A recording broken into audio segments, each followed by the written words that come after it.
A paz do Senhor Jesus esteja no seu coração nessa manhã, amém? Nós estamos concluindo hoje, ou fechando hoje a segunda grande volta das três que representam o jejum de Daniel, as 21 dias. E no dia de hoje, com muita propriedade, o diácono Ataíde fez menção na introdução a respeito da unidade. Não foi em vão que ele abriu a sua boca para falar sobre a unidade. Afinal de contas, hoje é o tema, o foco da nossa oração, a unidade. E é isso que nós estamos batalhando há algum tempo, para que essa igreja, como um todo, possa viver na dimensão da unidade. A palavra de Deus diz: quão bom e suave é que os irmãos vivam em união. Mas ainda mais profundo do que união é viver em unidade. E a unidade, quando a palavra de Deus diz, na mesma disposição mental e no mesmo proceder, no mesmo parecer. E para que vocês entendam claramente que a unidade, ela está num nível superior à união, ainda que sejam duas virtudes, dois pontos positivos, eu quero apenas dar um exemplo simples para que você entenda o que nós estamos almejando. Muito mais do que sermos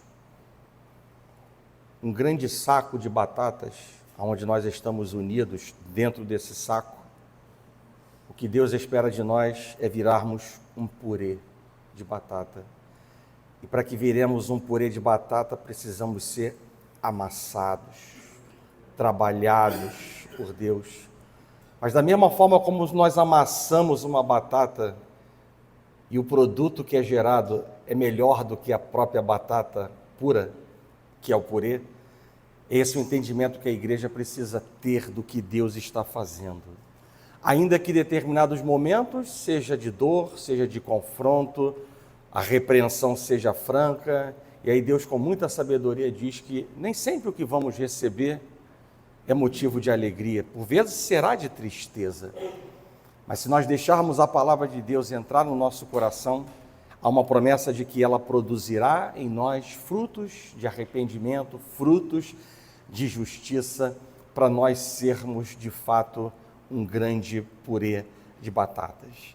E um purê de batatas, ele é pleno quando efetivamente todas as batatas estão amassadas, sim ou não? Você gosta de comer um purê de batata quando você tem uma bola de batata e outra bola de batata maior que não foi amassada? Eu não gosto.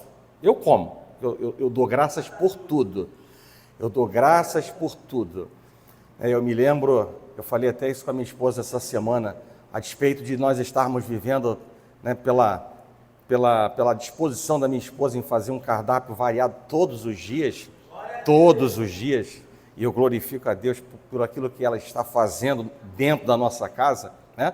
Mas vivendo estritamente o jejum de Daniel, mas num diedro assim oposto, né? No momento em que eu estive vivendo na Austrália, né, eu tive também o privilégio, né, de durante uma semana inteira levar a minha marmitinha para a embaixada, né, onde eu trabalhava, e durante uma semana inteira eu tive o prazer de comer o mesmo quibe.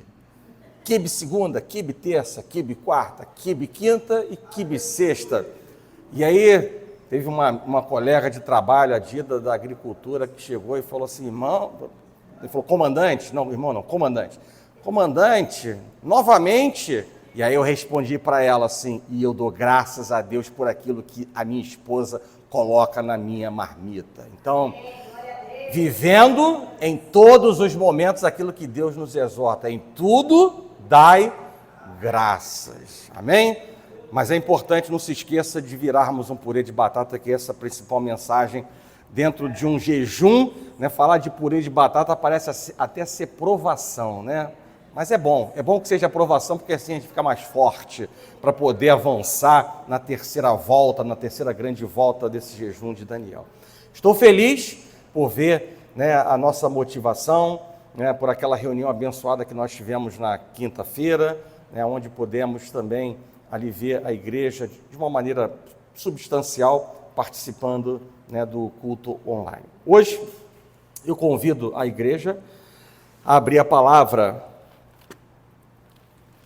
Eu quero ministrar em cima da mesma palavra que a anciã da igreja, Maria José, irmã Maria José, ontem ministrou numa igreja de noite. Eu quero falar com vocês nessa manhã sobre Efésios, próximo da leitura que o varão Ataíde leu, não no capítulo 4, que foi o que ele leu sobre a unidade da fé, mas no capítulo 6. Até nisso nós temos alguma semelhança nesse final de semana. Lá para a banda de Niterói foi pregado sobre a armadura de Deus, e nessa manhã eu também quero pregar aqui na banda de cá, da outra parte do Rio de Janeiro, né, que nos liga apenas uma ponte, a armadura de Deus, né? E eu quero dizer mais, a tua ação vai gerar a reação de Deus. Amém?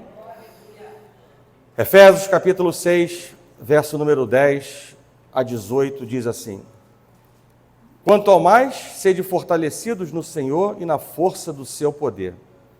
Revesti-vos de toda a armadura para poderdes ficar firmes contra as ciladas do diabo. Porque a nossa luta não é contra sangue e a carne, e sim contra os principados e potestades, contra os dominadores deste mundo tenebroso, contra as forças espirituais do mal nas regiões celestes. Portanto,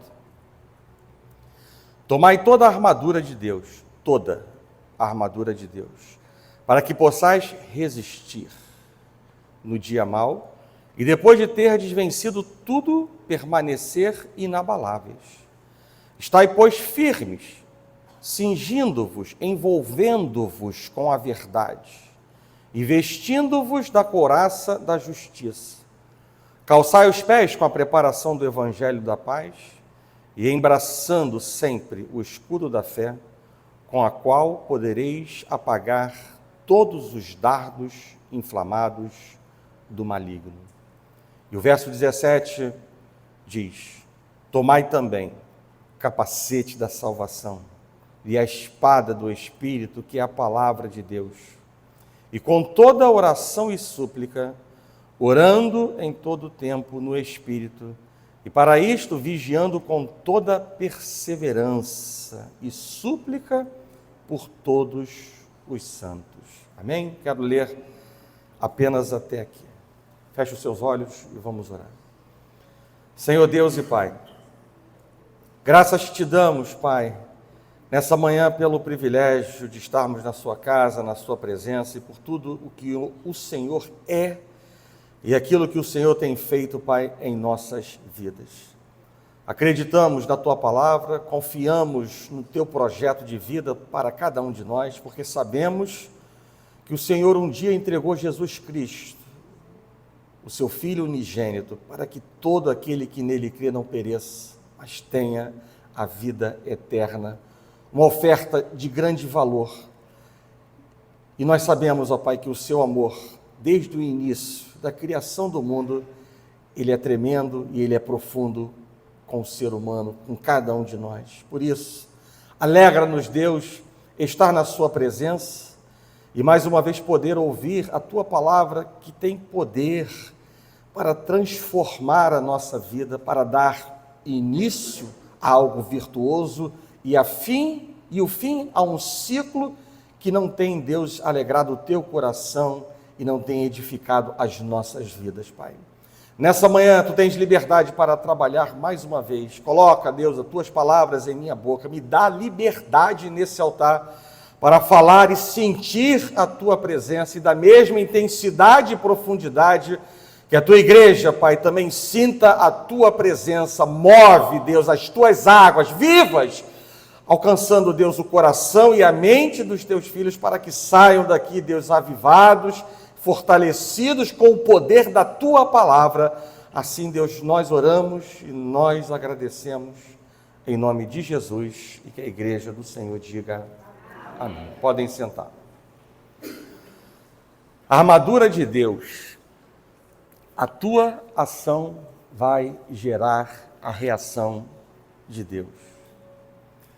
A luta travada a cada dia não é aquela entre patrão e empregado, entre marido e mulher, ou ainda entre parentes ou amigos. Há uma batalha espiritual, real e diária, onde você vence ou você é vencido. Não existe empate, não existe acordo. É uma guerra contra as forças do mal, tal qual nós lemos nessa passagem em Efésios no capítulo 6. A nossa luta não é contra sangue e nem contra carne, mas sim contra as forças do mal. E o inimigo, ele conhece a palavra de Deus. Ele sabe, por exemplo, que a árvore que não dá bons frutos, ela é cortada e lançada fora. E ele também sabe que o cristão morno é vomitado por Deus. Por isso, ele não precisa nem matar o crente, porque se apenas ele plantar um câncer espiritual, ele conseguirá o seu maior intento, que é ver o servo prostrado, o servo caído, o servo triste, oprimido, derrotado, fora da presença do Pai.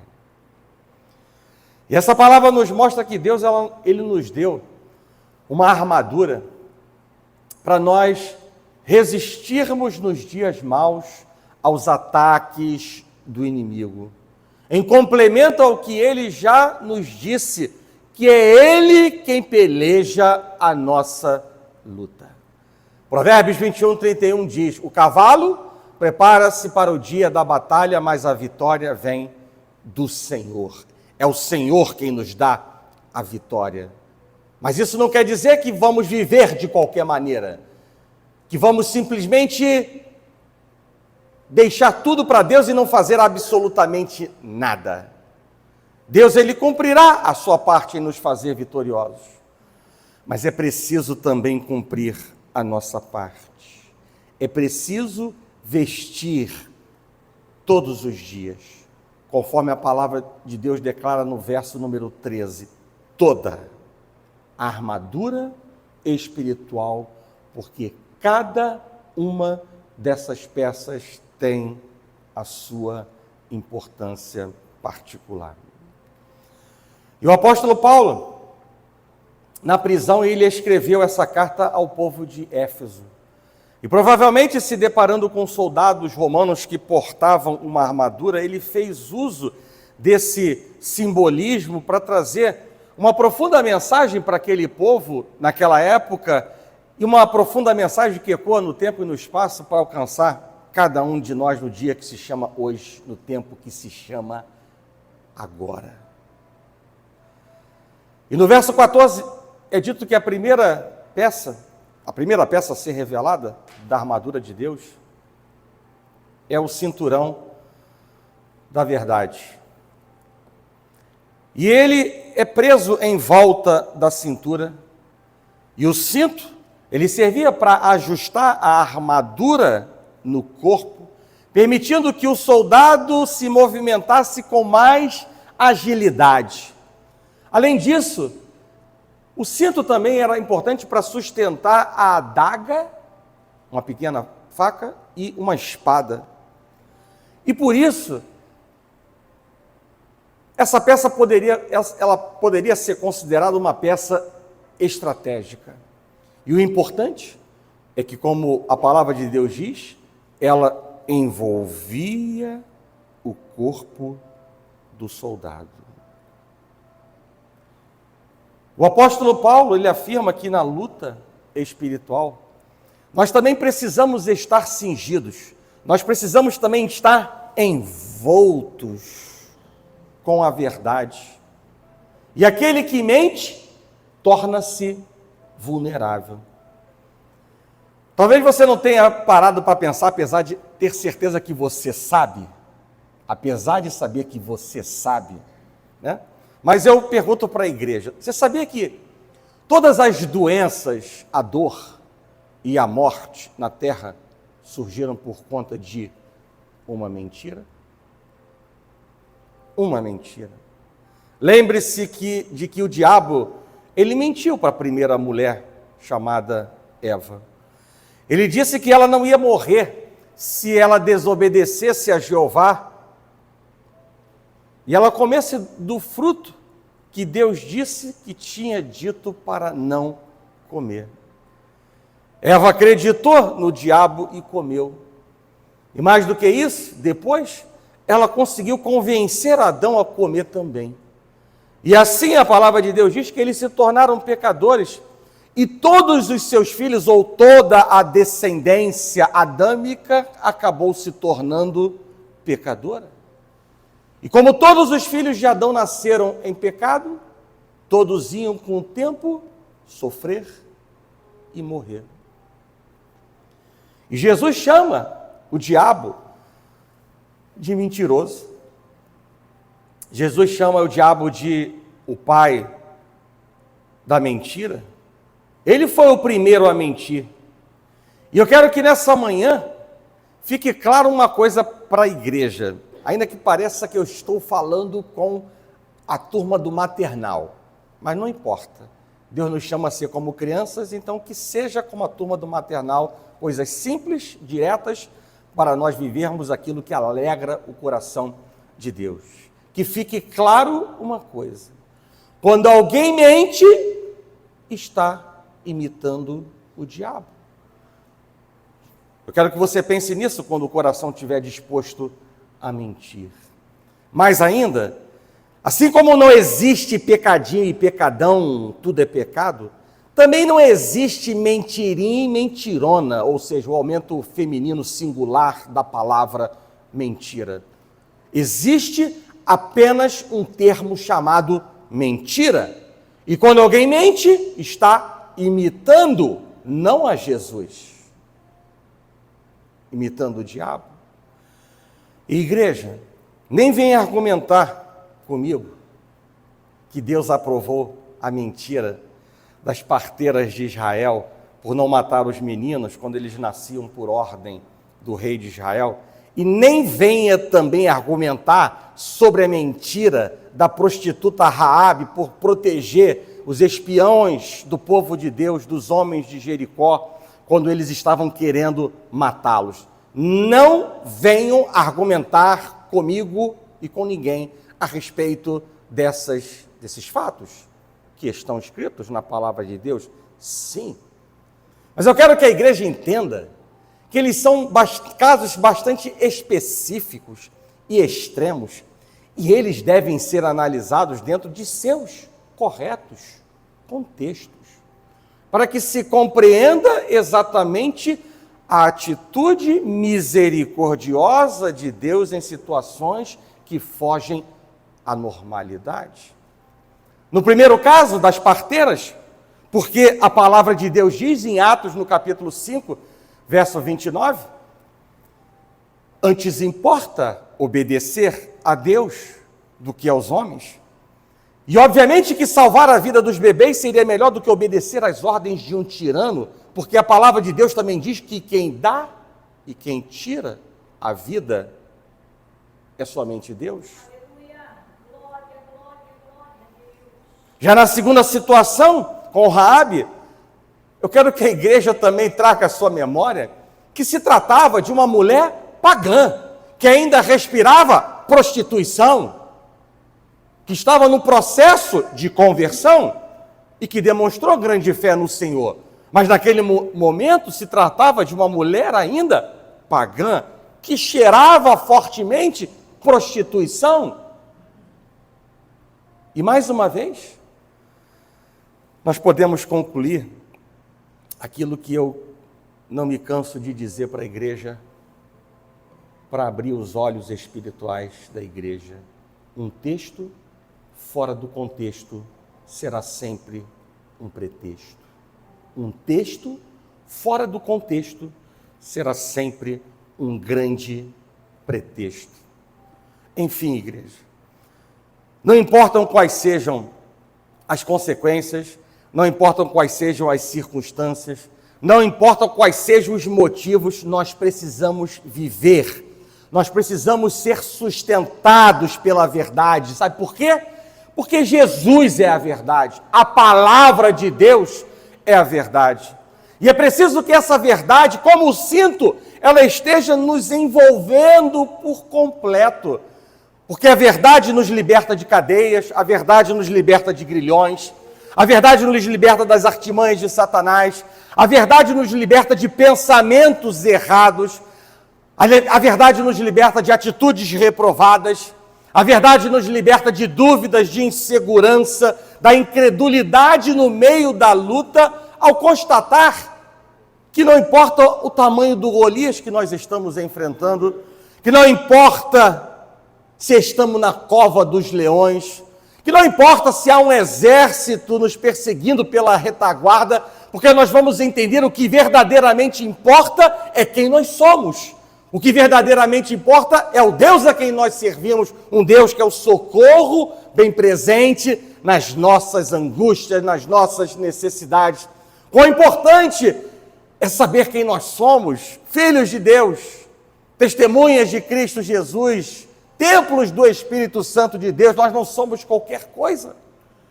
Nós somos um produto feito à imagem e semelhança de Deus. Uma criatura com autoridade e poder que Deus nos dá. É preciso, igreja, que essa verdade esteja nos envolvendo, porque a verdade que é Jesus e que está à direita de Deus Pai intercedendo por nós, Ele faz-nos chegar ao Pai para receber a estratégia, direção, palavras que nós precisamos para viver as nossas vidas. Por isso a importância de estarmos envoltos na verdade, estarmos envoltos em Jesus, estarmos cingidos com a palavra da verdade por conta de tantos benefícios que ela trará para a nossa vida no hoje e no amanhã. E é importante lembrar que somos hoje o que plantamos ontem, mas seremos amanhã o que estivermos plantando no dia que se chama hoje. A segunda peça é a couraça da justiça. E ela é uma peça de couro composta por duas partes. Uma cobria o tórax e a outra cobria as costas, protegendo órgãos vitais como o coração e o pulmão, órgãos abdominais como o fígado e o estômago. E o símbolo da couraça da justiça, ele está presente para nos mostrar a importância de fazer uso da proteção que vem do Jeová Tsequenu, o Senhor justiça nossa, e de vivermos a retidão dos nossos posicionamentos. O profeta Isaías fala no capítulo 59, apenas ouça, no verso 17, que Deus, ele se vestiu de justiça como de uma couraça. Então é esperado que o servo de Deus, ele esteja vestido com a couraça da justiça.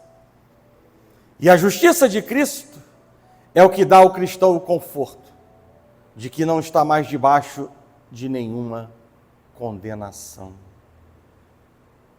Mas também é andando na justiça, vivendo na direção do Espírito Santo de Deus, que o crente não dá ocasião aos ataques de Satanás contra nós mesmos.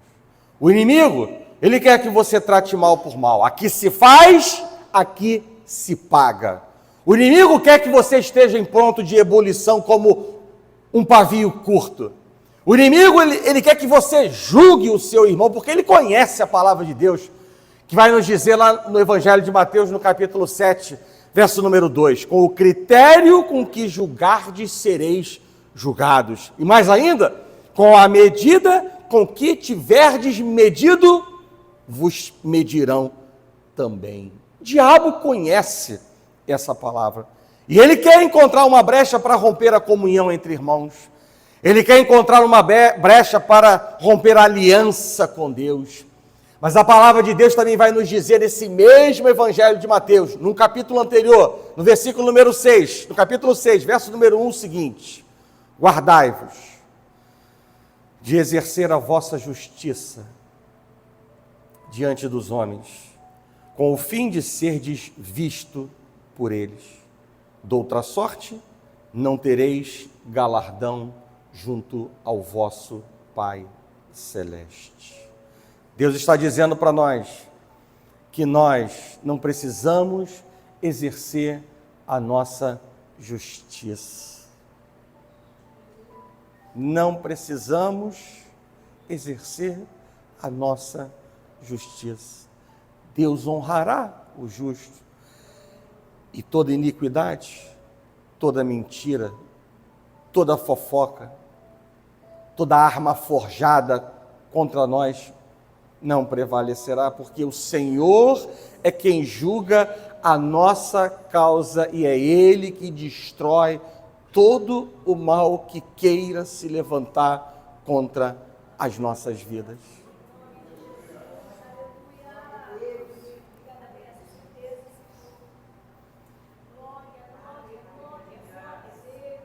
Na quinta-feira, no culto de oração, aqui de manhã com a igreja, eu falei sobre a parábola do juiz iníquo. E Jesus, ele disse por meio dessa parábola sobre o dever de orar sempre e nunca esmorecer. E ele completou dizendo o seguinte, lá em Lucas no capítulo 18: não fará Deus justiça aos seus escolhidos que a Ele clamam dia e noite, embora pareça demorado em respondê-lo? E aí ele completa dizendo o seguinte: digo-vos que depressa lhes fará justiça. Eu quero trazer uma mensagem de ânimo para você nessa manhã. Nada de pavio curto, nada de tratar mal por mal, nada de estar preocupado, nada de estar abatido. Espera no Senhor, descansa no Senhor, porque Ele te diz aquilo que está escrito na parábola do juiz iníquo: depressa te farei justiça. Não perca a tua bênção.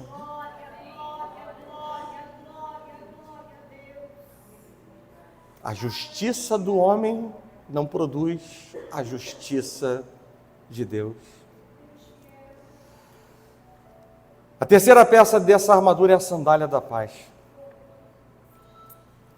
E a sandália, ela indica proteção para os nossos pés na caminhada.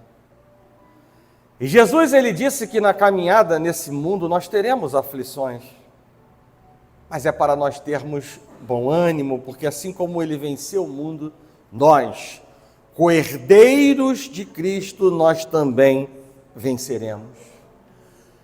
A nossa luta é diária, como eu disse, e para nós mantermos o bom ânimo no combate, nós precisamos, entre outras coisas, da paz de Cristo, porque Ele é o príncipe da paz.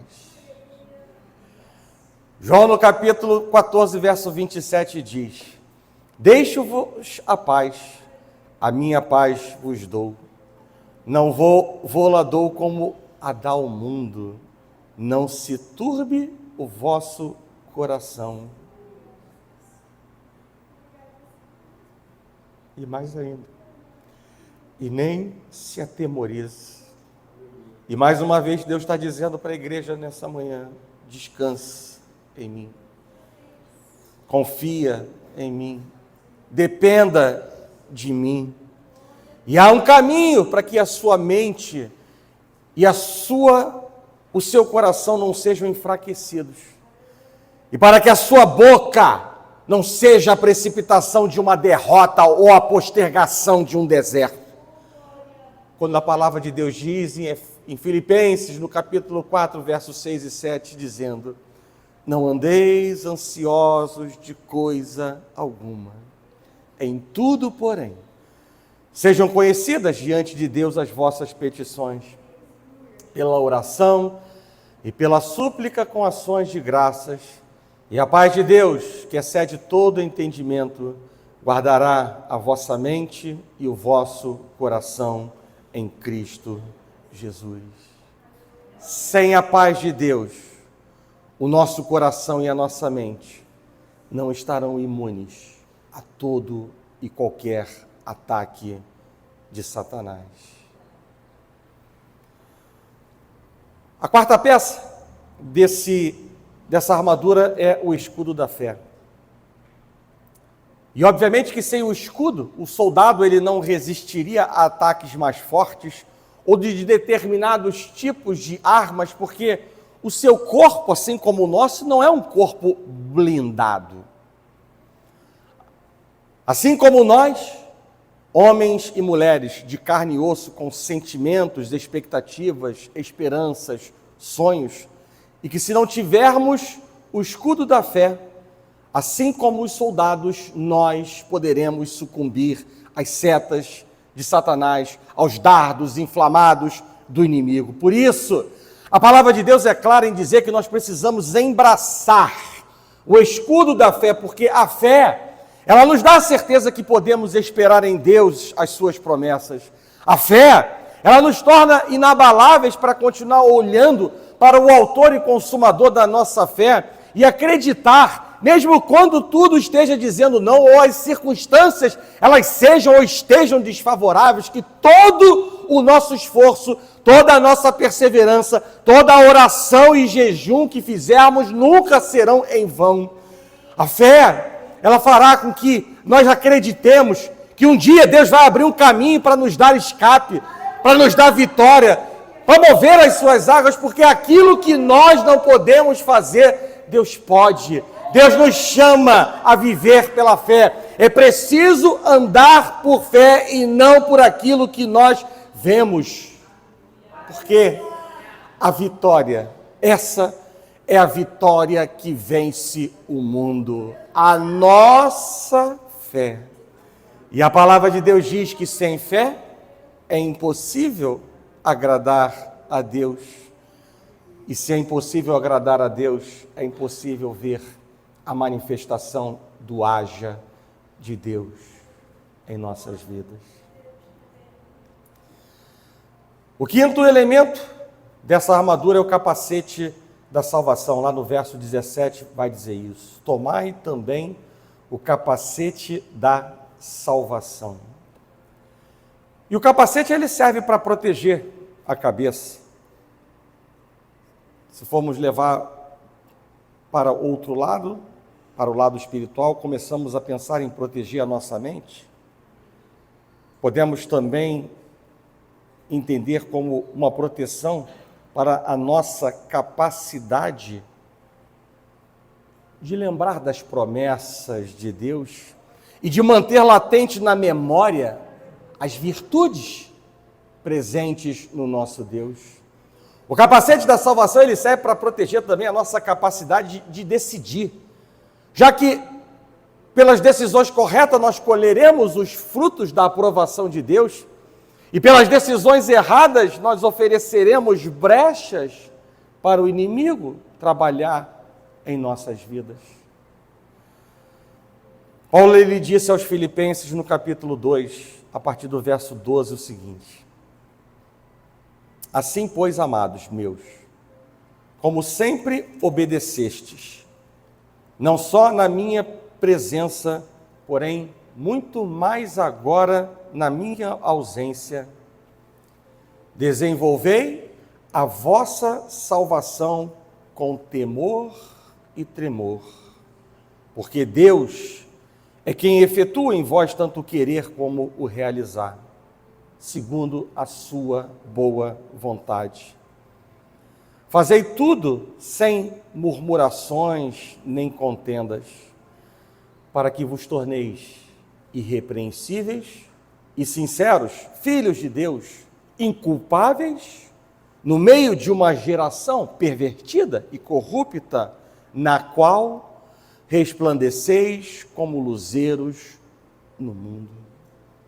A salvação ela foi conquistada por Jesus para nós na cruz do Calvário, mas a palavra de Deus diz que é preciso desenvolvermos a nossa salvação com temor e tremor.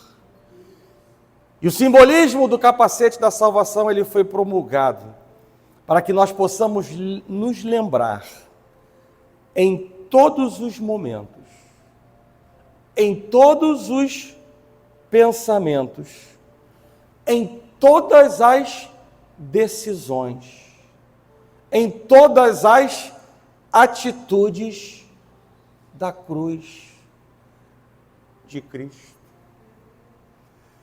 Porque quando olhamos para a cruz de Cristo e vemos que alguém não menor do que a personificação do próprio Deus sofreu por nós, nós somos protegidos do egoísmo,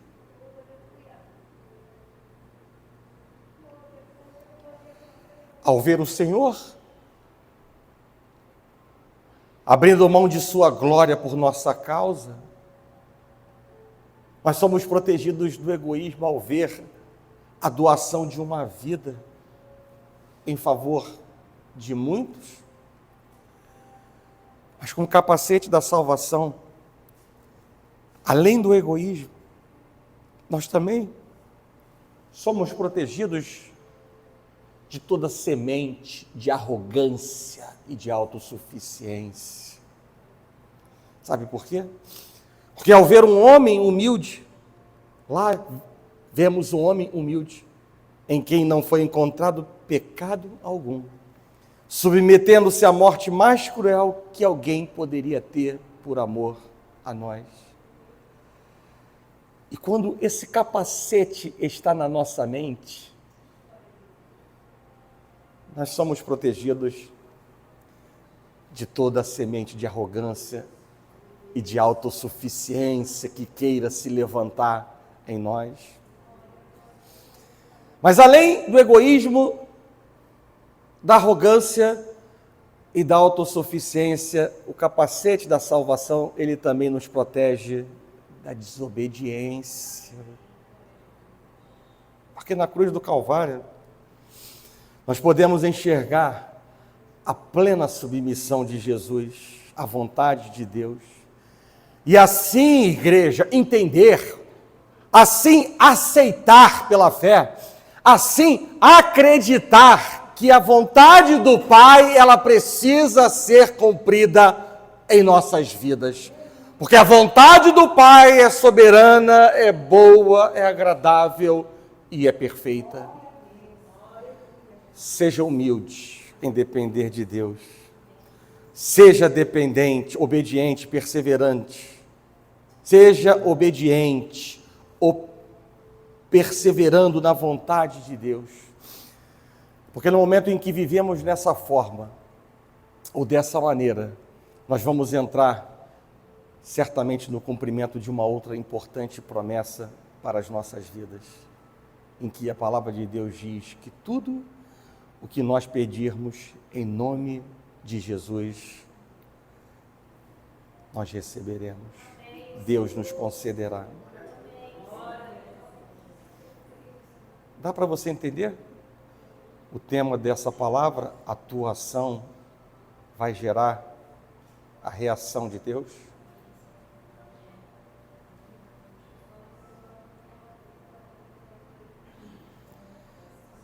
E a sexta peça dessa armadura de Deus é a armadura do Espírito. Ainda nesse verso 17 fala sobre a armadura do Espírito. E no livro de Hebreus, no capítulo 4, melhor dizendo, versos 12 e 13, fala sobre a espada do Espírito, que é a palavra de Deus. E a palavra diz, porque a palavra de Deus, ela é viva e eficaz, mais cortante do que qualquer espada de 2 gumes, e penetra até o ponto de dividir alma e espírito, juntas e medulas, e é apta para discernir os pensamentos e propósitos do coração. E não há criatura que não seja manifesta na sua presença. E não há criatura que não seja manifesta na sua presença. Ou seja, está falando tanto para nós quanto para o inimigo. E foi com a palavra que Jesus decretou o fim do deserto dele. Foi com a palavra que Jesus decretou o fim da ação do inimigo naquele cenário. E quanto mais nós conhecermos a palavra de Deus, mais preparados, mais capacitados nós estaremos para resistir e derrotar o inimigo sem nos ferir. Sabe por quê? Porque nós vamos descobrir ou reforçar dentro de nós que nós servimos ao Deus de aliança, que nós servimos ao Deus que cumpre as suas promessas, que nós servimos ao Deus que é justiça, que nós servimos ao Deus fidelidade, que é o Deus que é poderoso, o Deus que é majestoso, o Deus que é onisciente, onipresente, onipotente, o Deus que faz muito mais de tudo aquilo que pedimos, esperamos e merecemos em nossas vidas. Quando nós lemos a palavra de Deus, quando nós entronizamos a palavra de Deus, não resta dúvida do Deus que está no controle de nossas vidas. A palavra de Deus diz de maneira muito clara: tomai toda a armadura de Deus, para que possais resistir no dia mau, e depois de ter desvencido, permanecer inabaláveis. Ou seja, aquele que está de pé, cuidado para que não caia, sem qualquer tipo de sequela ou perda. E é preciso entender, nessa manhã, que cada peça dessa armadura ela tem um significado espiritual. Um significado espiritual agindo em nosso favor.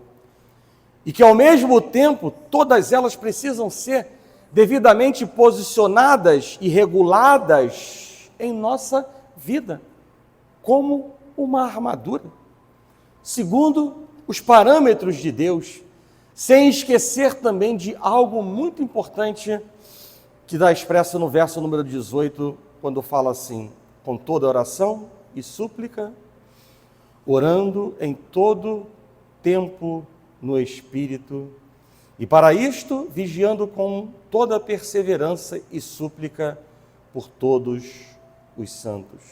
Com toda oração e súplica, vigiando com toda perseverança. Com toda oração e súplica. Orar, estabelecer um muro de oração. Porque a oração, a palavra de Deus diz, a oração do justo pode muito em seus efeitos. Vigiando com toda perseverança, vigiar, tanto internamente quanto externamente, no sentido de identificar o inimigo o mais cedo possível e o mais distante possível. Sabe para quê? Para que as suas artimanhas, as suas armadilhas, os seus engodos sejam destruídos e anulados o mais cedo possível e o mais distante possível de nós ou da nossa família. E nessa manhã eu quero que você entronize no seu coração que a tua ação vai gerar a reação de Deus. Por isso, tome posição agradável diante dos olhos de Deus, e você verá o livramento e a vitória que o Senhor te dará, porque Deus é poderoso, Ele é o poderoso guarda de Israel, Ele é a nossa inabalável fortaleza, que continua dizendo para cada um de nós que a peleja é dele, que Ele mantém o controle de todas as coisas, que Ele não se cansa nem dormita, mas Ele está ativamente agindo em nosso favor. O mesmo Deus que diz que nenhuma arma forjada prevalecerá contra a nossa vida. Nós estamos e continuamos diante do verdadeiro Deus que diz que não mudou o nosso nome. E o nosso nome, decretado por Ele, é vitória. O nosso nome, decretado por Deus, é vitória. Descanse no Senhor, porque se você tem buscado o reino de Deus em primeiro lugar e a sua justiça, ou então se você passar a buscar o reino de Deus em primeiro lugar e a sua justiça. Deus é soberano. E mais do que isso, Deus é fiel para cumprir a sua promessa de que todas as coisas nos serão acrescentadas. Todas, são todas. Não há limites para o haja de Deus. Não importa a dimensão de como está a sua vida. O que importa é que Deus ele tem poder, autoridade para trabalhar sobre todas as áreas da nossa vida. Mas dessa manhã, você precisa sair da igreja com essa certeza de que a tua ação vai gerar a reação de Deus. Espera no Senhor, descansa no Senhor, e o mais, diz a palavra de Deus, que o mais Ele fará. Amém? Quero convidar você a ficar sentado nessa manhã, mas a fechar os seus olhos.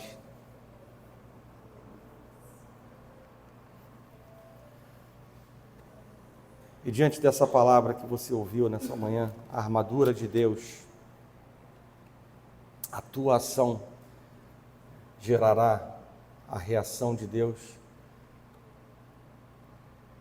É uma boa oportunidade, já que estamos no lugar certo e na hora certa, e diante do Deus vivo, refletir como nós estamos vivendo diante dessas peças, onde todas elas são significativas e todas elas precisam estar em nosso corpo, exatamente como no corpo de um soldado estava e no nosso corpo também precisa estar.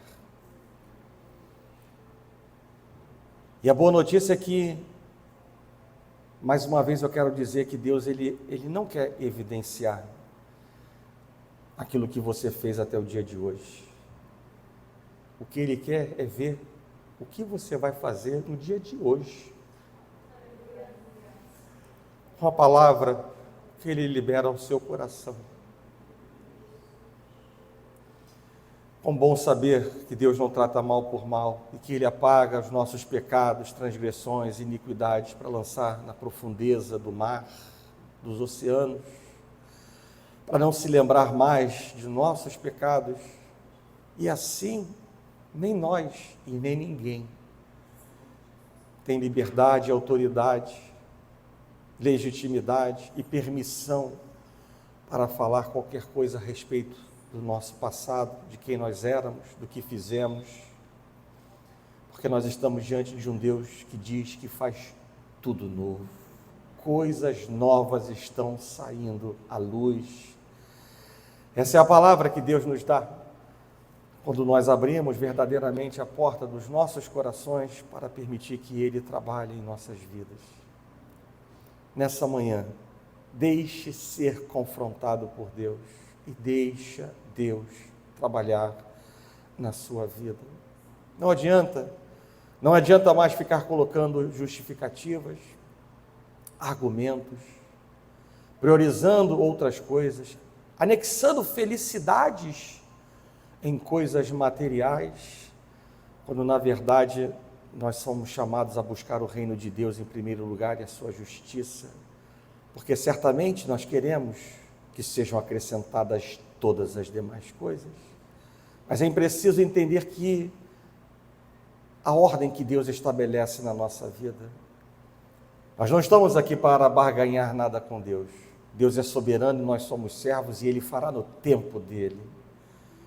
Mas enquanto não recebermos a bênção por completo, esteja certo de que Deus ele está trabalhando em nossas vidas. E como ministrado nessa manhã, nenhuma palavra, esforço, nem o jejum, oração serão em vão em nossas vidas.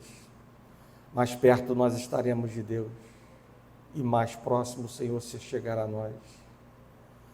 Senhor Deus e Pai, nessa manhã, onde temos a Tua igreja reunida, abastecida com a tua palavra, reunida em teu nome e na tua presença, que te serve, que te louva, que te adora e que reconhece a tua majestade e o teu poder, que reconhece que o Senhor é Senhor em nossas vidas e nós somos servos para obedecer a tua palavra.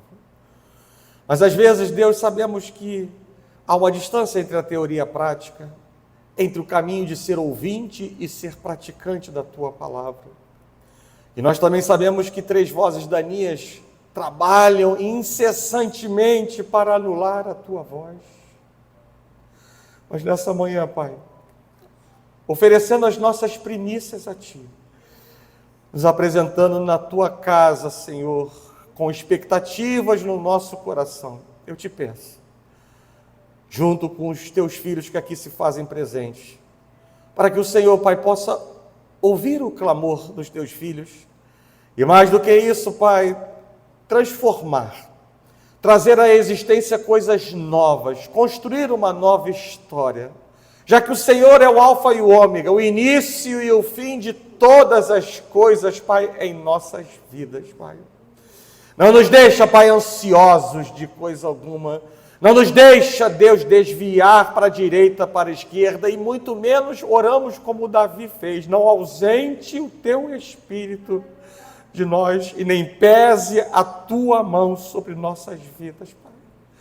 Porque sabemos, ó Pai, o que é estar longe do Teu Espírito e ver a Tua mão se pesar sobre nossas vidas. Por isso, tenha misericórdia, Pai, e mais uma vez nos levanta, aviva, Pai, a Tua obra.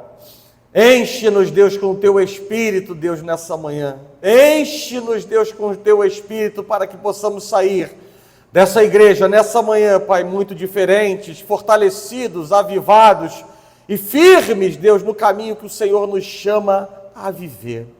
Declarando que nenhuma seta de Satanás, nenhuma arma forjada pelo inimigo, declarando, Pai, que nenhum instrumento do inimigo tem poder para desconstruir aquilo que o Senhor está construindo por meio dessa palavra de poder que tem sido emanada neste altar, Pai. A Tua palavra não voltará vazia sem que cumpra antes o propósito para o qual o Senhor designou fazer. Toda vez, Pai, que o Senhor abre a boca de um vaso para liberar aquilo que nós precisamos escutar, porque o Senhor continua sendo Deus, que sonda e nos conhece por inteiro e conhece a nossa história. O Senhor conhece as nossas fraquezas, limitações, os nossos pecados, transgressões, as nossas ansiedades, para nos dar a vacina correta, no tempo certo, Pai, para que produza como antídoto mudança na nossa mente e no nosso coração, Pai. Em nome de Jesus, cuida, Deus, os Teus filhos que aqui se fazem presente, Pai, que nessa manhã chegaram com expectativas, ainda que não estejam vendo nada, mas abençoa, Senhor. Cuida, Deus, do coração, refrigera, Deus, a alma, derrama, Senhor, a Tua paz, que excede todo o entendimento, para guardar a mente e o coração de cada filho e de cada filha. Assim, Deus, nós oramos nessa manhã, e nós agradecemos, Deus, por tudo, em nome de Jesus, e que a igreja do Senhor diga amém. Amém. Amém.